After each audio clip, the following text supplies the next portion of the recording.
Vakratunda Mahakaya Suryakoti Samaprabha Nirvignam Kuru Me Deva Sarvakaryeshu Sarvada. Gurur Brahma Gurur Vishnu Gurur Devo Maheshwaraha Gurur Sakshat Parabrahma Tasmai Shri Gurave Namaha.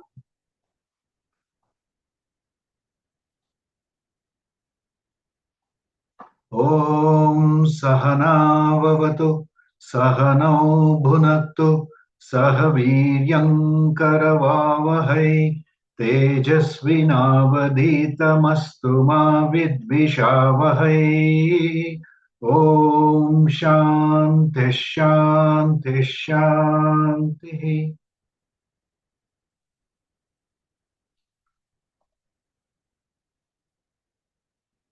Friends, on behalf of Param Vedanta, I extend a warm welcome to each one of you for today's 27th session of Mananam series. Today, mantras 10 to 12 from the second chapter, third valli of Kathopanishad shall be explained. In these mantras, the Upanishad reveals a subtle hierarchy that senses are subtler than the body, mind is subtler than the senses, intellect is subtler than the mind. Beyond intellect is the anātmā, beyond that unmanifest, and beyond all is the purusha. The supreme consciousness, knowing this innermost self, one transcends fear, sorrow, birth, and death. We are privileged that Dr. Timmappa Hegde sir will illuminate us and explain these profound mantras in a manner that is easy to understand and guide us towards deeper assimilation. Today's session will also feature an engaging teaching quiz segment led by Dr. Anupama, adding a lively dimension to our learning. Let us listen with rapt attention and open our hearts.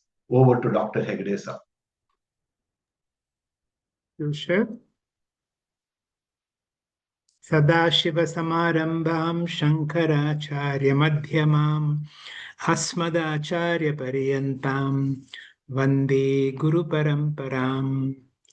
Om Namo Bhagavate Vaivasvataya Mrityave Brahma Vidyacharya Nachiketa Secha.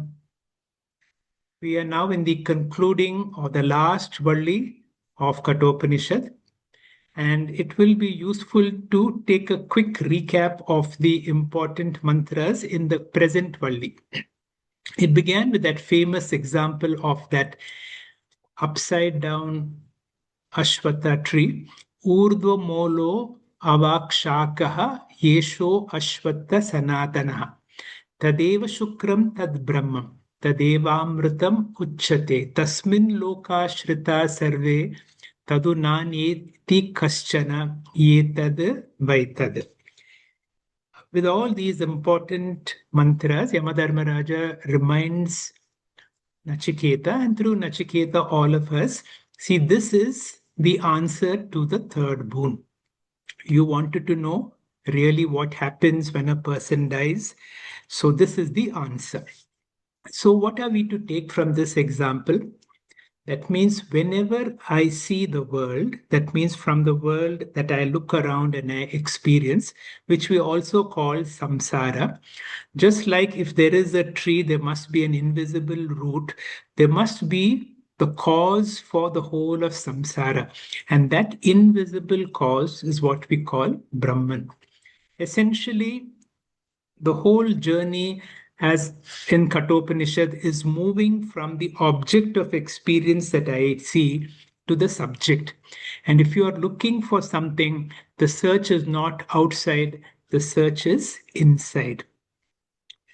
Another important message that came in this chapter is our birth as a human being is very rare because it is in this womb this world itself, we have an opportunity to be able to discover purnatvam and fulfillment in life. Whereas there are 14 other lokas. The other lokas where there is an opportunity is Pitra Loka and Gandharva Loka, but there it is not very clear. And these are also lokas where there is predominantly bhoga. You have a lot of experiences and no time for introspection. Brahma Loka is a wonderful place to be able to get spiritual knowledge. But however, to get to go there is extremely difficult. In management, when it comes to time management, they talk of first things first, which means whatever is most important should not be at the mercy of something that is less important. That means if I look at what are the most important things in life, and one of the most important things in life is if I have the opportunity to get Parama Purushartha, can I make that the topmost priority and work on that priority? A nice example is that of Parikshit. When Parikshit knew he had just 7 days to live, he approached the Guru to be able to get spiritual enlightenment, and he was successful in the course of 7 days itself. Now, whether we will have that much time also, we do not know. And therefore, all these examples are only to tell us 3 things we already have. We have a human birth, Manushyatvam. We have that keenness for spiritual evolution. And we also have the grace of great Acharya like Swami Paramarthananda ji as our Guru. And when all these 3 things are there, which are extremely difficult to get, can be prioritized and make it very important. Now, what is the best sadhana or best prakriya for Brahma jñānam?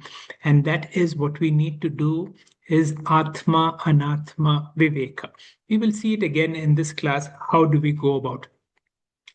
Atma jñānam is the greatest knowledge because that gives us fulfillment in life.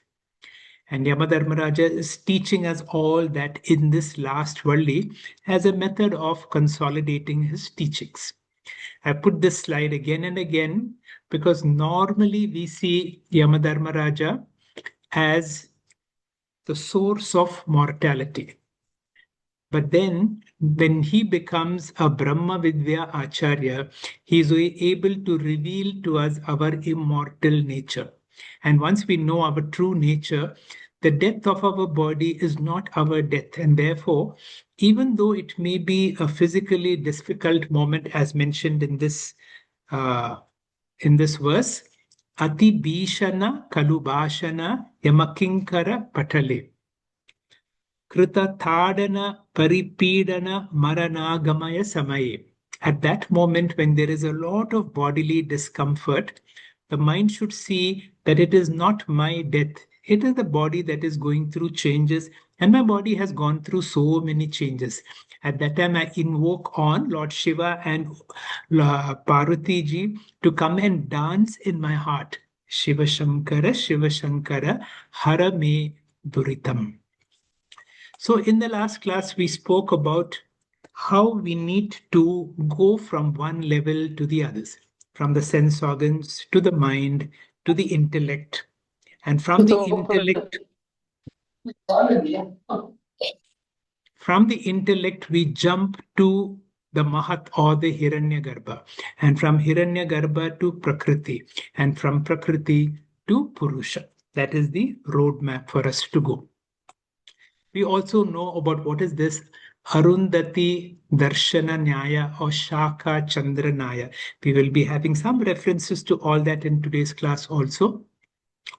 And these steps are to go from the gross Annamaya Kosha to Pranamaya Kosha to Manomaya Kosha, because the Atma is something extremely subtle. It does not have any gunas, it is nirguna, and therefore there must be a method to sensitize our mind.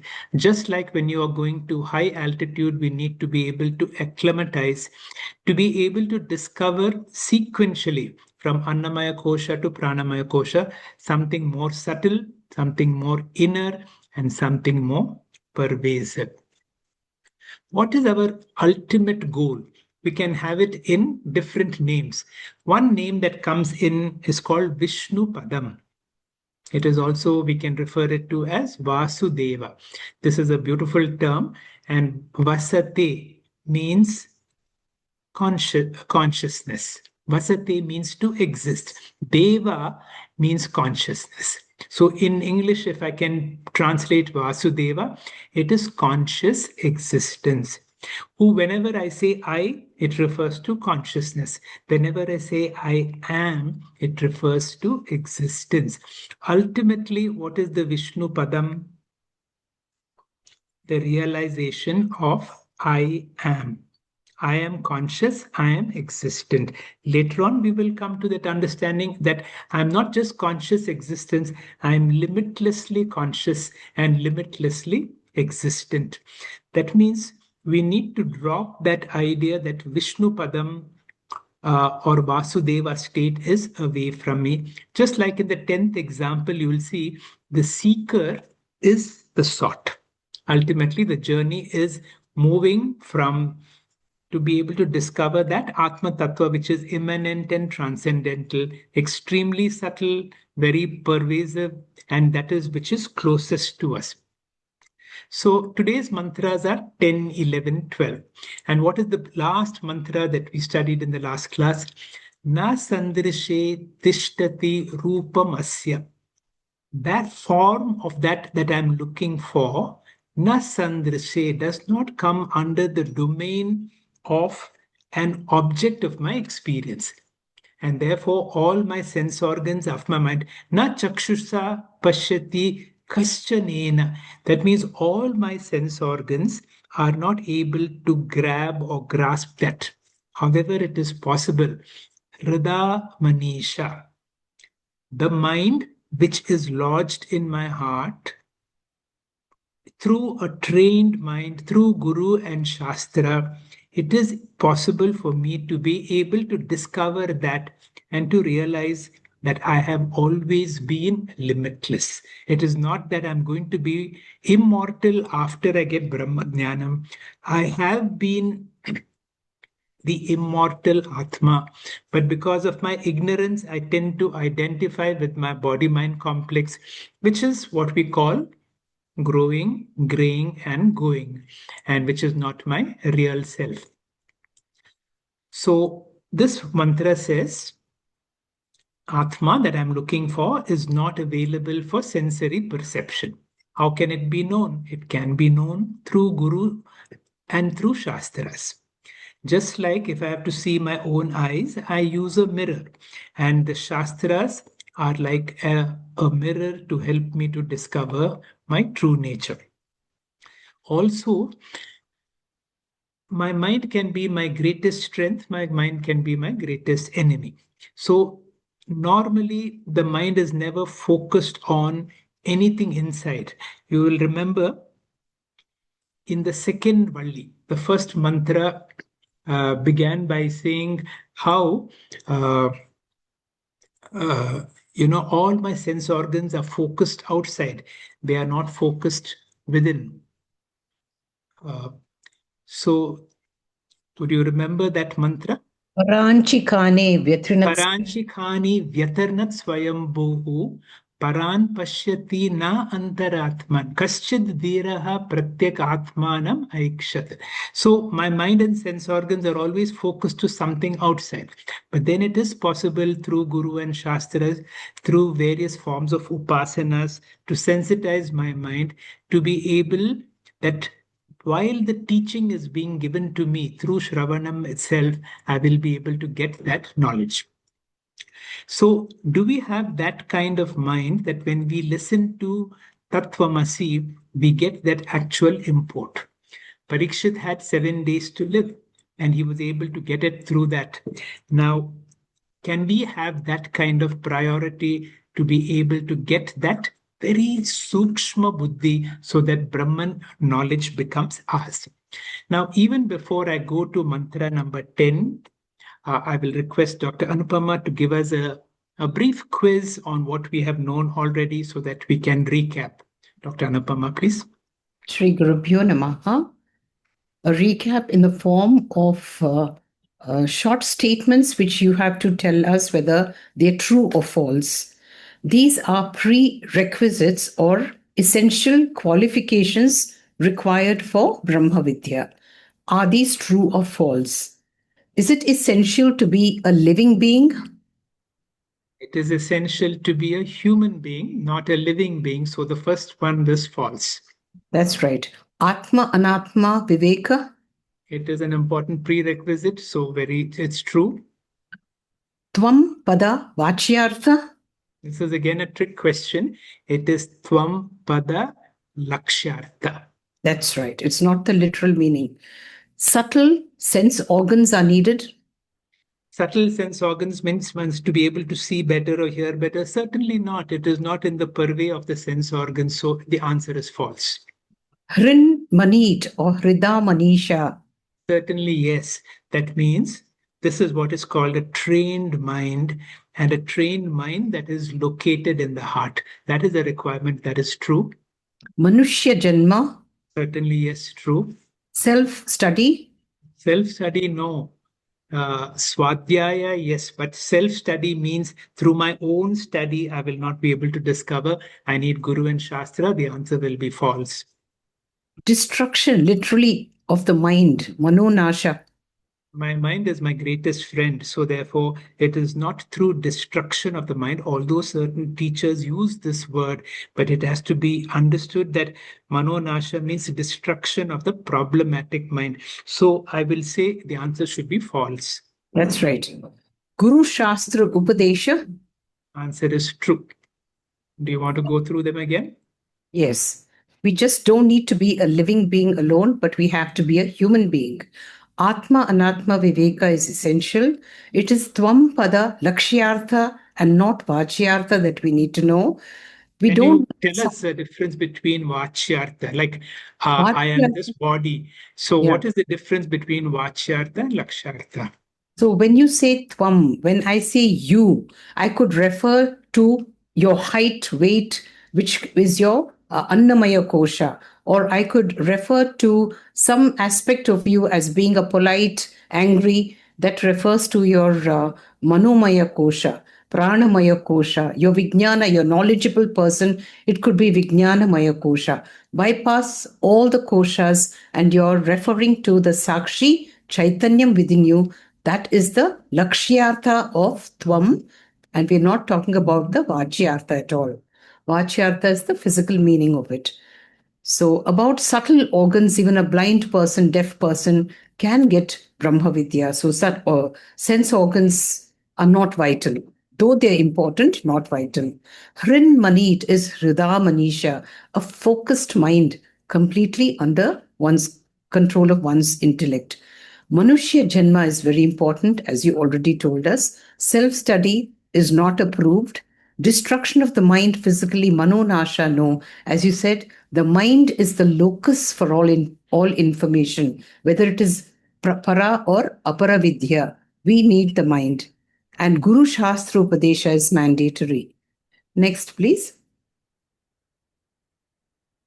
Continuing. A logical approach, is it a vital prerequisite? Answer is false because it is not comes under the domain of logic, so it will be false. Yes. Both vritti vyapti and phala vyapti are needed for Brahma Jnana. This is false. I require vritti vyapti. That means I need that vritti or thought, aham brahmasmi. But when this understanding becomes clear, phala vyapti is not required because it is self-shining, and therefore the second part will not be required. That's right. Samadhi abhyasa. Samadhi abhyasa, no, it is false because samadhi abhyasa is not for Brahma Vidya, but it is. It could help, but it is not a prerequisite. Shravanam, Mananam, and Nididhyāsanam. Certainly, yes, true. Evolution from prajna to sthira prajna. True. Śraddhā. Absolutely true. Progress from Brahma asti to Brahma asmi. True. That's all. Do you need to go through them? I think it was very clear. A logical approach is not needed because we know that it is beyond logic. As you said, phala vyapti becomes redundant because Atma is self-luminous. Samadhi abhyasa is not mandatory. We do not need to get into nirvikalpaka samadhi to get aparoksha jnana. Shravana manana nididhyāsana mandatory. Evolution from prajna to sthira prajna very necessary. Śraddhā, as we're just going to learn today, is very important. And we have to progress from Brahma nasti to Brahma asti and finally Brahma asmi. So, what is atma anātmā viveka and what is the purpose of this viveka? Can you explain any two prakriyas? What is atma anātmā viveka? I would classify atma anātmā viveka into three. Sat asat viveka, dirik dirishya viveka, and sukha dukkha viveka. Atma anātmā. Atma is sat, anātmā is asat. Atma is dirik, anātmā is drishyam. Atma is limitless, anātmā is limited. So that is one method of doing atma anātmā viveka. And what is the purpose of this viveka? Of course, because it is only through, because there is a natural tendency to identify with the anātmā, and our whole, just like yoga is dukkha samyoga viyoga. So our whole training is to move away from anātmā. The moment the jiva moves away from anātmā, it automatically becomes atma. What is the purpose of this viveka? Is atma jñānam. Name at least two prakriyas. There are so many: direct drishya viveka, avasthatraya viveka, panchakosha viveka, and so on. That's right.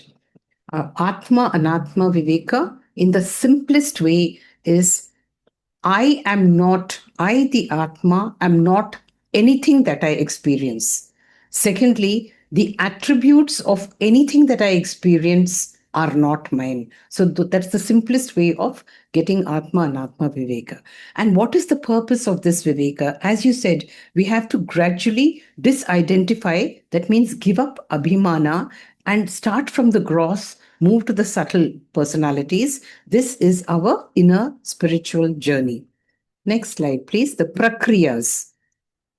This is for Tvam Pada Viveka. We have two simple prakriyas. One is the Avastha Traya Viveka. So we can start by observing ourselves in the Jagrat Avastha, where we use the body-mind complex. Then what happens in Swapna Avastha? Conveniently, the body is dropped, and with just the mind, I could function. That means the body is redundant. And what happens in Shushupti? Both the body and mind are dropped. But do I disappear? I don't. That is why I, as Sakshi Chaitanyam, am constant. Identify with that. That is the Tvam Pada, which we should identify with. The other is the Tvam Pada Viveka through Panchakosha Viveka. So we have to know that I'm not the Annamaya, Pranamaya, Manomaya, Vijnanamaya, not even the Anandamaya, but Aham Brahma Asmi. I am the Sakshi Chaitanyam. So disidentification from body-mind complex is an important prerequisite. So Tvam Pada Viveka is a prerequisite for Tat Pada Aikyam that we are getting to. Next, please. So we know that Guru Shastra Upadesha is a methodology of communication called Sampradaya. It is compared to a torchlight. Can you please explain? Why is it compared to a torchlight? Our whole problem is ajñānam and ajñāna-based adhyasa. Ajñāna means I do not know my true nature. And when I do not know my true nature, I superimpose the false, that means my body-mind, as myself. Because I do not know I am Atma, I identify with my body-mind, and I suffer all the forms of limitations. Classically, if you are talking of the torch example, I will say the rope snake example. When there is partial light and partial darkness, I see something, I'm not sure what it is, but it is, it looks like a snake and it is very frightening to me. And then I seek out for help and somebody brings a torch and I realize it is only a rope. all my suffering is because of my superimposition based on darkness. Please explain. Yes. Somehow I have a different view to it. But if we take the example of how can one see his own eyes, we need three things. We need a source of light. We need eyes that can see. And of course, we need a mirror to reflect the eyes. Next slide, sir. So, a mirror, functioning eyes and light. So also the torchlight sampradaya method of communication where Shastra can be equated to the mirror, and a qualified intellect, which we have so far called a prepared mind, becomes the jnana chakshuhu, and the guru holds the torch, which we have called sampradaya. Next slide, sir. So Brahman illumined by samyak darshanam is Guru Shastra Upadesha, which acts as a mirror. The Guru holds the torch. What is Guru Sampradaya? He will guide you to wherever you need to go, not where you want to go. And this is called manasaha abhikliptaha. Next slide, sir. What is this manasaha abhikliptaha? It is Brahman lit up or illumined by a proper understanding. Samyak darshanena prakashitaha. The torchlight shone by the Guru or Guru Shastra Upadesha as light, the focused mind of the student, requirements being a prepared intellect, light, and Guru to hold the torch. This is called manasaha abhikliptaha. When we did atma bodha, it was called udita avagata jwala. Here, jnana yoga was compared to arani mathanam, where there were two, the uttara and adho arani. The bhuta agni was compared to jnana agni, and the two aranis were the sadhana chatushtaya sampanna student, meaning a student who had sthira prajna, the immovable lower arani, and the mahavakyas were compared to the adho arani or the uttara arani, and the Guru is doing the job of arani mathanam. Next slide, sir. So why do scriptures say that Atma Vidya is beyond comprehension of the mind? Why is it called achintyam? So is manonasha a prerequisite because mind is not needed? Atma Vidya is beyond ordinary comprehension because our mind and sense organs are trained only for objective knowledge. Atma is not an object. Atma is the very subject. And to be able to look within requires a different kind of training of the mind. It is not manonasha, but a proper form of mind training. That is what is required, not for objective knowledge, but for subjective recognition. That's right. As we had heard earlier, drishyate tu agraya buddhaya sukshmaya sukshma darshibhihi. So it clearly means that an unprepared, unrefined, gross mind cannot know the Atma. So we need a prepared, subtle mind to know the Atma. The other view was that for this aham brahma asmi vritti, which is a speciality, we have just discussed it, that it's only the vritti vyapti part that is needed. That means we need the mind to be the locus of that information. Whereas the phala vyapti, the reflecting consciousness, the other aspect of the mind, which is called chidabhasa or phala vyapti, is not needed. It becomes redundant because Atma is self-evident. Next slide, sir. Why does this... why do we fail to grasp this? It's almost a similar question. Why is it that despite trying, Atma Vidya cannot be grasped? Please answer. Put the next slide. First of all, there is nothing to grasp because Atma is the grasper. Okay, so Esha Sarveshu Bhuteshu, although Atma is there inherent, immanent in everybody, it remains as Guda Atma. It remains obscured because na prakashate, You're unable to see it because of the various layers of ajnana that is hiding it. All we have to do is get sharp-minded, agreya buddhya, and have a subtle mind. How is this possible? Through karma yoga, ashtanga yoga, have the right values and do the appropriate religious activities, the pancha mahayajnas. Next slide, sir. So we cannot look directly into the atma. See, if we have various objects, if we need to hear sound, taste something, hear something, we can use our sense organs. But none of these sense organs would take us to the atma. Shastra says for atma jñānam, we need to do Vedānta Shravana. Guru Shastra Upadesha is the instrument of knowledge, although mind, like for Aparavidya, is still the locus or receptacle for this knowledge. Next slide, sir. So with this background, we come to the current verses, because these two verses are dealing with Upasana yoga or various forms of meditation, culminating in Ashtanga yoga. In Ashtanga yoga, the culmination is Samadhi. So these are two important mantras which are the seed for the 6th chapter of the Bhagavad Gita on how do you prepare a mind to be able to get Brahma jñānam. And the mantra goes like this: Yada panchavatishtante jñānani manasasaha buddhischa na vicheshtati tam ahuhu paramam gati. So the key word is paramam gati. The whole objective of Upasana yoga or Ashtanga yoga is to be able to get that highest state of mind, which is also called the Nirvikalpa Samadhi state. Ahuhu, they declare, tam gatim paramam. What is the highest goal? Yada. Then pancha jñānani, when the 5 sense organs and the organs of action, sa manasa, along with the mind, avatishtante. Now you are able to abide in the atma. That means we are using all our faculties to lodge in the atma along with the buddhi, and they should not waver.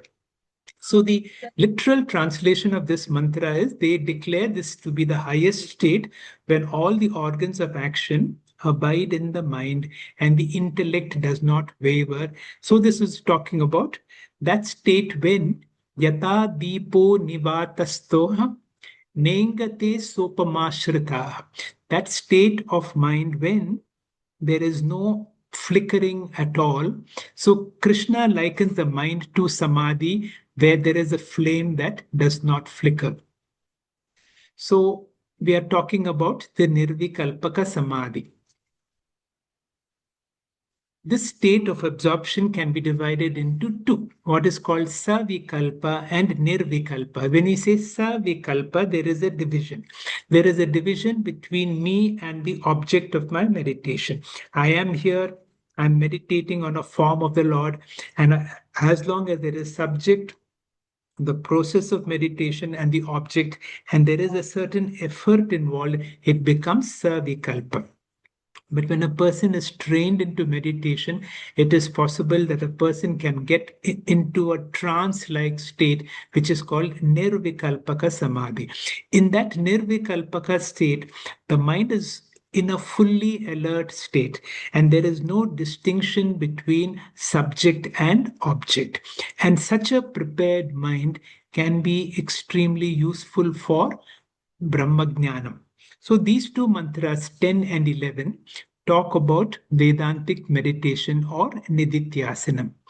Ultimately, what is the purpose of Nididhyāsanam? I have got this teaching from my guru.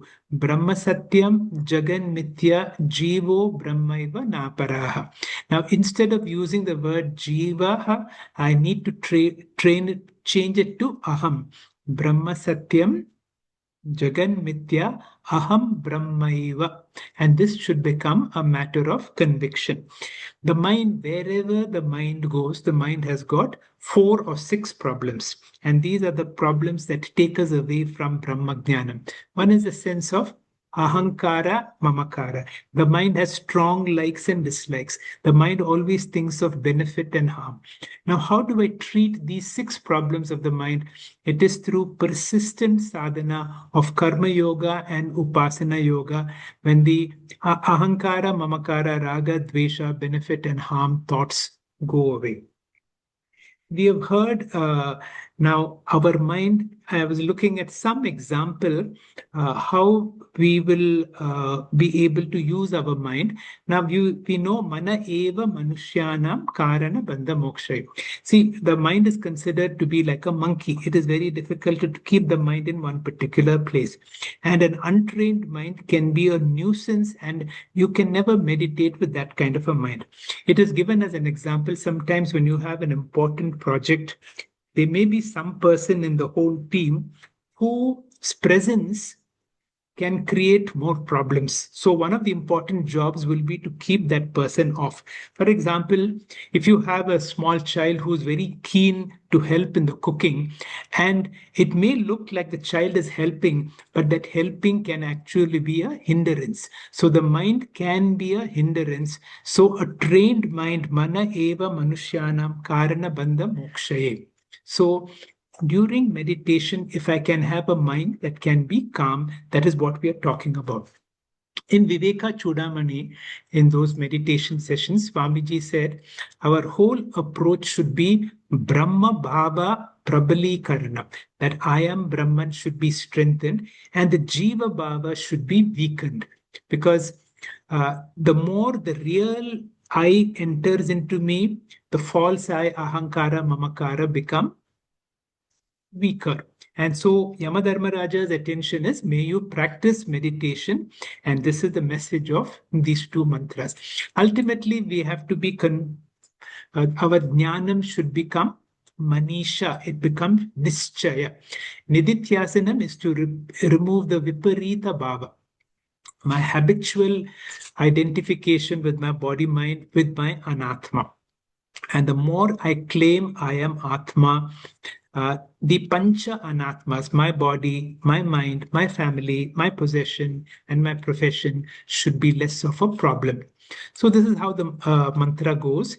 Yada pancha jñānani avatishtanti. That means my sense organs and my mind and my intellect should be in their places. They should not interact with any objects at all. I should have the ability to withdraw them. I already know the teaching. And once I know this teaching and there is no distraction from, I fully use my mind and sense organs to claim aham brahmasmi and lodge in that teaching. And my mind should not waver at all. And this is the approach of Ashtanga Yoga. That is mantra 1. You will see second mantra is very similar. Tam yogam iti manyate stiram indriya dharanam apramasta tada bhavet yogo hi prabhava api avyayu. What does it mean? Manyate. They consider that state, tam stiram indriya dharanam, that steady poise of the sense organs to be yogam. At that time, when you are in meditation, be absolutely alert, apramattaha, because the mind can have its swings. It can rise, it can fall, it can get attached to anātmā. So the message is, while you are in meditation, be absolutely alert, so that you don't fall from that state of meditation. They consider the steady poise of the sense organs to be yoga. One should be alert at all times because there is a tendency to rise and to fall.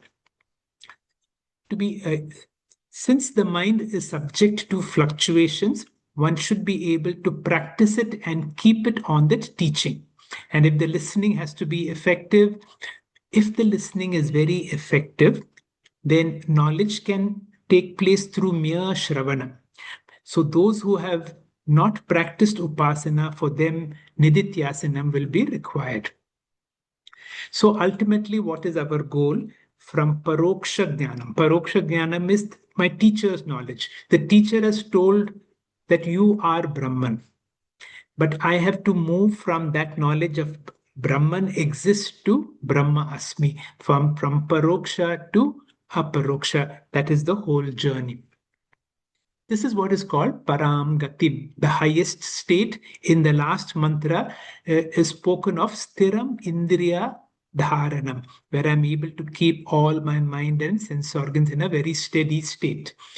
Ultimately, two things we need to constantly do to be able to claim I am Brahman. At the same time, I need to negate mano, buddhi, ahaṅkāra, chittani, natam. My 5 anātmās, I am not that. This constantly is the process has to be done, and we need to be very alert into this step. You will remember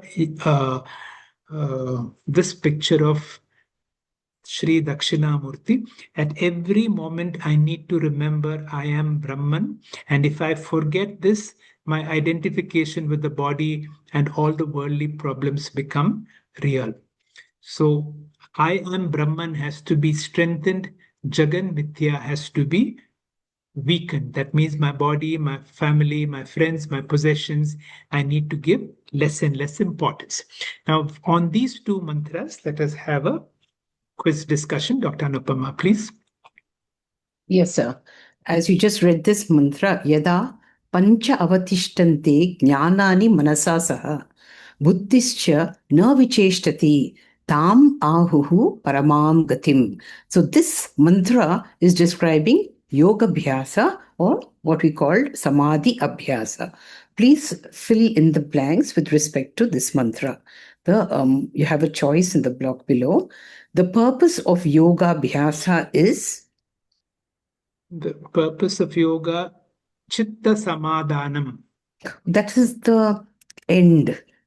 You're doing it for mental discipline. The purpose of yoga is mental discipline. So can you use any 4 words to describe what the mind becomes after yoga abhyasa, an ordinary mind? The mind should be very subtle. The mind should be very broad. The mind should be able to penetrate. It should be deep. It should be broad. It should be sensitive. It should be subtle. Please let me know. Yes, that's right. You said everything focused, undistracted. The subject of meditation is? Subject of meditation is Saguna Ishvara. The aim is to be totally absorbed in the object of meditation. Subject, okay. The total absorption is called, the state of total absorption is called? Nirvikalpaka Samadhi. And this discipline which is finally achieved is called which of the sadhana chatushtaya sampattis? It's there in that block. Chitta Samadhanam. That's right, Samadhana. So as you said, the purpose of yoga abhyasas, mental discipline done through meditation for total, deep, focused, undistracted mind, total absorption in the chosen subject. The subject here is upasana upon Saguna Ishvara, and the aim is to develop Chitta Samadhanam. Next slide, sir. So we should always remember that Nirvikalpaka Samadhi only sharpens the intellect and gives Chitta Samadhanam and not jñānam. What is the difference between Vikalpa and Nirvikalpa? Vikalpa, there is a division. There is subject-object division or the process of meditation. Whereas in Nirvikalpa, there is no pramata, pramanam, prameyam. That triputi is not there. That's right. So as you said, Vikalpa is pramata, pramanam, prameyam. I, the devotee, God, and the process, the tools for meditation. What does Nirvikalpa mean? It is a divisionless state of mind when everything becomes so involuntary. Example could be Shishuddhi. So Nirvikalpaka Samadhi is involuntary with an undistracted mind. Basically, there is no awareness and thought just flows. Next, please. So in this same mantra, tam ahuhu param gatim. Param gatim means, does it mean moksha? Does it mean brahmatvam, nirvikalpaka samadhi, swarga loka, or jivan mukti? This mantra is talking about the process of Ashtanga Yoga, and the ultimate goal is nirvikalpaka samadhi. Absolutely right. There should be no confusion. Next one, sir. So the culmination of yoga abhyasa is nirvikalpaka samadhi. So there is absorption on the object of meditation, which is natural, spontaneous. One becomes dead to surroundings. This need not be sacred all the time. We have absorption in secular activities like when people play chess or get involved in some other activity. But the phalam there is only drishta. But when we do a sacred meditation upon God, Saguna Ishvara, we have both drishta and adrishta phalam. Next slide, sir. In the Bhagavad Gita, as you just mentioned, Lord Krishna has compared this state of mind in Nirvikalpaka Samadhi to a lamp. Can you just please explain? Lamp that does not flicker. That's right. Do we have to read that again? Yeah, please read. Yeah. So Krishna says, Saha Upama Smrita. There is a comparison. Upama is Smrita.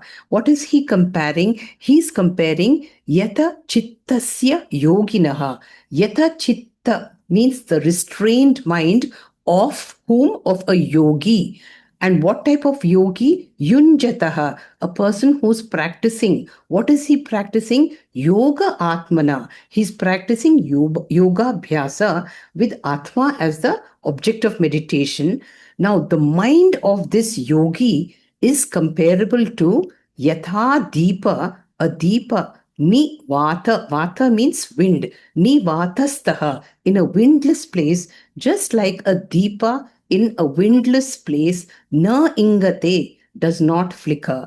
So the unflickering lamp in a windless place is compared to the mind of a yogi who is in nirvikalpaka samadhi.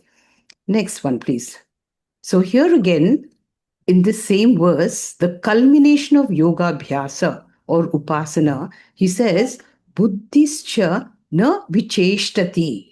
This means the intellect thinks of nothing other than the subject of meditation, or is it nirvikalpaka samadhi? Is it sajatiya pravaha pratyaya? Or is it total, deep, focused, undistracted mind, or all of the above? And the culmination of yoga abhyasa upasana, buddhi means the intellect thinks of nothing other than the subject of meditation, nirvikalpaka samadhi. I think all of the above. That's right. It's all of the above. Various ways of saying buddhi na vicheshtati. Cheshta means activity. So, is nirvikalpaka samadhi mandatory for moksha? And what is the source of jnana? It is not mandatory. Then what is the source of jñānam is shravanam and probably mananam. With Guru Shastra Upadesha. So, Shabda Pramana Mahavakya Vichara with Guru Shastra Upadesha. Without adequate Shravanam and without a clear understanding of Mahavakyas, Nididhyāsanam will only give chitta ekagrata, like we did right in the beginning of Saguna Ishvara Upasana. But with a sharpened intellect, a prepared mind, Mahavakya Vichara in the form of Shravana alone can give aparoksha jñānam. If this is not adequate, then we need to go for Nididhyāsanam. Next slide, sir. How do we make the mind subtle and expanded, rarefied enough to receive Brahma jñānam? Through various practices of upasana yoga. Chitta Shuddhi, Chitta Ekagrata will come through Japa Sadhana, Parayanam, and so on. Yeah, this is then. And then in this book, Yamadharma Rājā has told us about expansion meditation. So in this mantra, he says he's addressing prajna. Prajna are people maybe like us who are exposed to Vedāntic truths. He says, you have the knowledge. You are a prajna. You now have to become a sthira prajna. How can you do that? He says, this prajna yached, next slide please, yached vang manasi. That means you just shut down all your sense organs, shut down or focus your prana and bring it to your mind. Yached vang manasi. Put everything under control of your mind. And tad yachet jnana atmani, fold up, resolve the mind into the intellect. Then from the intellect should be an informed intellect. Then jnana atmani mahati niyachet. This intellect should then merge with the total intellect. Vyashti should merge with the samashti. By that time, it gets so rarefied that there is no object remaining. The subject-object division goes. It becomes nirvikalpaka samadhi. And tad yachet chanta atmani. That is when you merge with the Sakshi Chaitanyam. There is nothing between you and Sakshi Chaitanyam. This is what Yamadharma Rājā said. The evolution of a prajna to a sthira prajna. Next slide, sir. Oh, that's the end. With that, we come to the last mantra of today, and there is a shift in the topic. You will see the first two mantras spoke about meditation. Now, the last mantra for today is like this. Naiva vacha na manasa praptum shakyo na chakshushaha asti iti bhruvato anyatra kata tadupalapyate. So there is an important prerequisite, because what does this mantra say? Let us go word by word. Shakya praptum, Brahman can be grasped neither by the eye, na chakshusha, na eva vacha, not through speech, na manasa. Katham tat, how upalabhyate, how can it be known anyatra, by anyone other than bruvataha, one who declares iti asti. That means if Brahman not being an object, so it is extremely subtle. It does not have any qualities. So initially, there is one prerequisite that this mantra is trying to say, that we should have śraddhāvān labhate jñānam. I have to be able to accept in the initial state when my teacher says Brahma asti, Brahman is existent. If I'm able to see, because there is no other way that other than śraddhā on my guru, śraddhā on my shastras, because it cannot be grasped through the eye or through the sense organs. This mantra is all about śraddhā. The word meaning is Brahman cannot be grasped by the karmendriyas or by the jnanendriyas. It cannot be grasped by anything because it is the grasper, or it is the very subject. It can be understood only by one who has the faith in the existence of a nirguna Brahman, which cannot be proved by any other means. Initially, I have to accept that it is existent. Only, and that is through śraddhā. Only when there is śraddhā. Now, there are various sadhanas. And the most important sadhana that this one is going to talk about is the sadhana of śraddhā. Initially, we do not know. We think Brahma nasti. But when we come to a teacher, the teacher will say Brahma asti. And from Brahma asti, then the teacher puts us through a certain process which will help us to discover Brahma asmi. I have to, this mantra, the 12th mantra, is all about śraddhā. I accept Vedas as a valid source of knowledge. Veda Purva says Brahma or Ishvara asti. There is no other proof other than the Vedas. Why? Yato vacho nivartante aprapya manasa saha. Nedam yadidam upasate. That is what Upaniṣads says. There is a story. There is a story of a father and a son who go on for a certain adventure. They enter into certain caves, and once they enter into a certain caves, they are completely lost. They do not know how to find the exit. And finally, the father is able to find a deep crevice in which he is able to climb down. And once he climbs down, he reaches to the bottom, and there he is able to see the sun on the top, and he is able to find his exit. Now there is no way he can climb up. And the only way now is for the sun to jump. Now the son says, Papa, I can't see you. But the father says, I can see you, you jump. Now there is a moment, now you have to jump into a deep pit, you don't see anything. This is what is called śraddhā. And the boy jumps and the father is able to catch him. So this is an example to tell you, initially we have to start our spiritual journey by saying Brahma asti. One day it will lead us to Brahma asmi. Initially we do not have any proof. Later we realize I do not need any proof. From I do not have proof to I do not need proof is the journey. From Veda Purva to Veda Anta. From Brahma asti to Brahma asmi. From śraddhā to jñānam. Brahma asti is called śraddhā. Brahma asmi is jñānam. The Upanishad says without śraddhā you can never come to jñānam.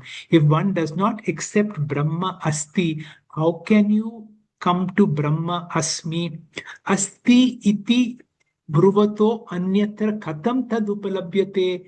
Unless you are able to accept that God is, how can you come to this jñānam? And then you will realize once you discover that it is, I don't need any proof for myself. To see and anything else, I may know it by mind and sense organs, but to know I am, I don't need any mind or sense organs. And the whole work of a teacher is help you to understand. We have the Dashama story when the 10 boys thought that the 10th man was missing. So they keep crying until a guru comes and the guru declares Dashamaha asti. Now suddenly these boys have a trust because until then they were desperate. But here is somebody who's saying the 10th man exists. And because they have trust, they're able to go through the prakriya of counting. He asks them to count each one. And then when he comes to the 9th person, he says, Tat tvam asi, the 10th man you are. So this is how a teacher introduces that the one that you're looking for is none other than yourself through various prakriyas. Dr. Anupama, please. Yes, sir. So in this mantra, tam yogam iti manyate sthiram indriya dharanam apramattada bhavati yogo hi prabhavapyayav. Here, the tam refers to Tam, are you going to read the options? Yes, sorry. Yoga Abhyasa I forgot. Yoga Abhyasa as a means, does it refer to Nirvikalpaka Samadhi? Does it refer to Ashtanga Yoga or the sense organs totally controlling the mind and intellect? Tam refers to Tam Paramam Gatim, it says, no? That it should be Nirvikalpaka Samadhi.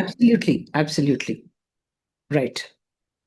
So in this verse that you just read, Naiva Vacha na Manasa Praptum Shakyo na Chakshusha Asti iti Bruvato Anyatra Katha Tad Upalabhyate. It's a question.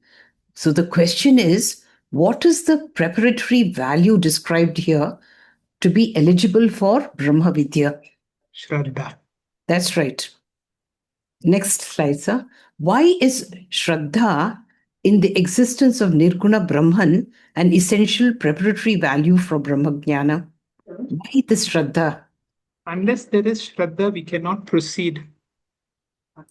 Yeah, because we see that we need faith in the existence of Nirguna Brahman because of our sheer inability, the sheer inability of gurus or scriptures to describe Nirguna Brahman. Very often, the teacher may be saying something and the student will comprehend something else. Next slide, sir. Take the example of Mandukya Upanishad, which says, what is Brahman? Nanta prajñam na bahish prajñam na ubhayata prajñam achintyam Avyapadesham, eka atma pratyaya. We cannot even understand. We can't use the mind. We can't use logic. We can't use sense organs. We have seen the great Shankaracharya in Dasha Shloki saying, Na chaikam tadanyat kutasyat.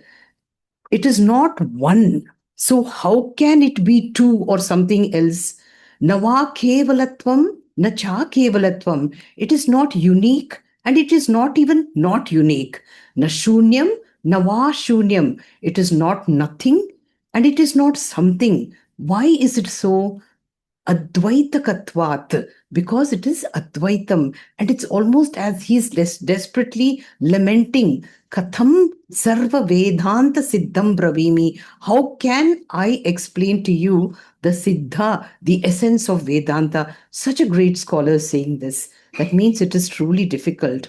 Okay, then can we use logic? The Shastra says, Naisha tarkena apaniyam.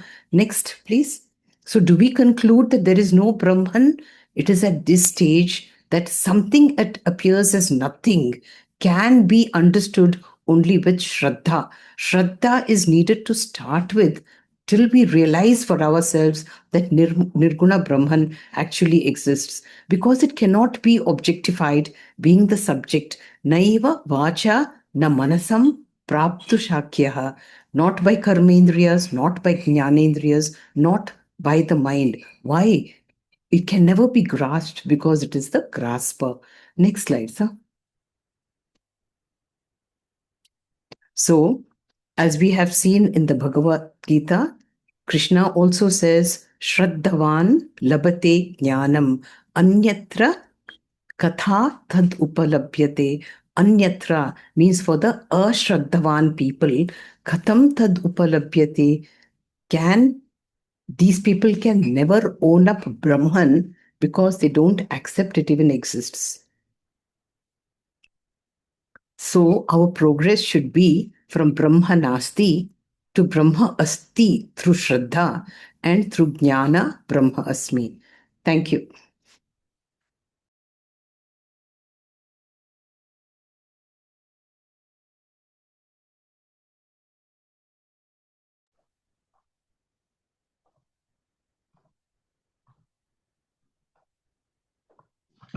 Our profound thanks to Dr. Timoppa Hegde sir for a brilliant exposition of these mantras, and our thanks also to Dr. Anupama for an excellent teaching quiz. Dear seekers of truth, let us gather again in Satsanga on Friday, the 16th of January at 6:45 p.m. for the 7th session of our series, Selected Bhagavad Gita Verses for Daily Living, from the 18th chapter, Moksha Sannyasa Yoga, where the 4 verses 53, 55, 58, and 61 together map the complete journey of surrender. Let us now chant the Shanti Mantra and conclude this session. Om Purnamada Purnamidam Purnat Purnamudachyate Purnasya Purnamadaya Purnamevavashishyate. Om Shanti Shanti Shanti. Harihi Om. Shri Gurubhyo Namaha. Harihi Om.